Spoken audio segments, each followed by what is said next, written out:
हमारा नाम काट दो, सबका काटो और बोलो, ताकि लोगों में सारा मैसेज जाए। तो बड़े अच्छा यहाँ जलसा हुआ, इजलास हुआ और उसने बड़े अच्छे ढंग से ये प्रोग्राम करवाया और आप लोगों ने सहयोग किया, मैं भी इसका शुक्रिया। सर, जम्मू कश्मीर के मौजूदा सियासी हालात को आप किस नज़रिए से देखते हैं, खासकर जो हुकूमत अभी काम कर रही है और ये माना जा रहा है कि जम्मू कश्मीर में मौजूदा में 2 पावर सेंटर्स बने हुए हैं, बिल्कुल एक चीफ मिनिस्टर ऑफिस, एक एलजी ऑफिस। जम्मू कश्मीर के हालात के मद्देनजर आप वो इसलिए बन रहे हैं कि जब आपका यहाँ यूटी ख़त्म नहीं हुई तो 2 रहेंगे नहीं क्या? जब तक यूटी बने रहेगी तब तक यही हाल है। ये सरकारें, आप सोचो कि सरकारें उस तरीके से बन पाएंगी, चला पाएंगी, ये आसान नहीं है। ये जंग है, लड़ाई है। एक जंग जीती है कि सरकार उनकी नहीं बनने दी, और दूसरी है कि हम अपनी स्टेट को कैसे रिस्टोर करें। ये तो सड़कों में आना पड़ेगा, सिंपल बात है। और हम तैयारी कर रहे हैं, सड़कों पे आएंगे और ये सारे मसले हल करेंगे। अदरवाइज ये बेशर्म लोग हैं, आप जानते हैं, ये कभी भी नेवर दे टॉलरेट, कभी बर्दाश्त नहीं करेंगे कि जम्मू कश्मीर पे कंट्रोल, ये कंट्रोल कर रखा है, रिमोट कंट्रोल से चलाना चाहते हैं हमको और हमारे आवाम को। आवाम को भी सोचना चाहिए। और दूसरा नंबर, अगर इनमें बड़ी ईमानदारी है तो इलेक्शनों में आप जानते हैं 34 सेक्शन है, यू नो बेटर। 34 सेक्शन कहती है कि कोई आदमी किसी से कोई इन्फ्लुएंस करके वोट नहीं लेगा। मुझे बताओ, शराब उड़े, पैसा चले, ईवीएम का सत्यानाश हो, तो मुझे बताओ ये 34 सेक्शन, फिर इज द फंक्शनिंग, फिर इज द इलेक्शन कमीशन, वो फिर TN सेशन।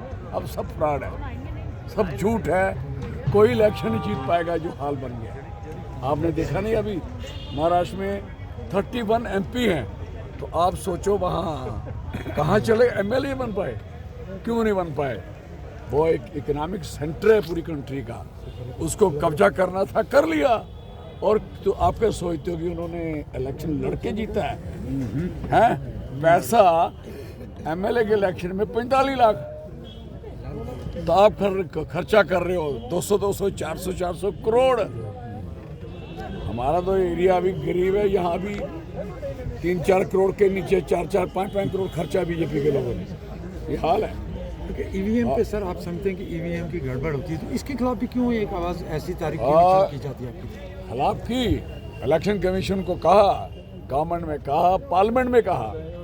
मैंने कहा नहीं बेशर्म होते, ढीठ होंगे, ये ढीठ हो सा क्या करनी हो। सर, आपने जम्मू कश्मीर के मिलिटेंसी के हालात को काफ़ी नज़दीक से देखा है, आप पे भी हमले हुए, कुछ देर तक हालात ठीक भी रहे। आप जिस जिला से आते हैं, कठुआ जिला, वहाँ के हालात भी पिछले कुछ वक्त से आपके सामने हैं। इन हालात को आप किस तरह से देखते हैं? ये हालात इन्होंने खुद खराब होने दिए। आपको पता होना चाहिए, हमारी हाई रिचेस पे, और ख़ास करके हाई रिचेस पे सारे CRPF और आर्मी लगी हुई थी। जैसे बनी का एरिया है, भाई मलार का एरिया है, आपके एरिया भी हैं, और सारी की सारी इन्होंने उसको नीचे कर दिया। और आप सोचिए, BSF कहाँ के लिए होती?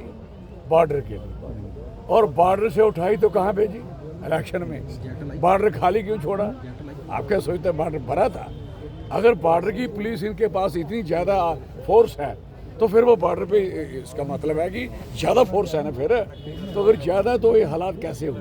लोग क्रॉस कैसे? टनलें निकल गई, टनलें। आपने देखा कितनी टनल्स निकल गई, कितनी तबाही हो, कितने आपके ड्रोन यहाँ क्रॉस हो गए। और ड्रोन ने नशा, पैसा, सारी चीज़ें इन्होंने सारी पहुँचा दी हैं। इसलिए देखो, इस सरकार को बदलोगे नहीं तो बचोगे भी नहीं। वो कहते हैं, वो उल्टी बात कहते हैं, वो भी कहते हैं बचो, कटो बटो, बकवास, सब गलत। हमें सबको लड़ना है, स्ट्रगल करनी है, संघर्ष करना है। ठीक है जी, माँ का हलवा लो, आपको भी कह रहा हूँ, लड़ना है, स्ट्रगल करनी है, सबको एक रहना है। बड़ी मेहरबानी। और क्या पूछना चाहते हैं?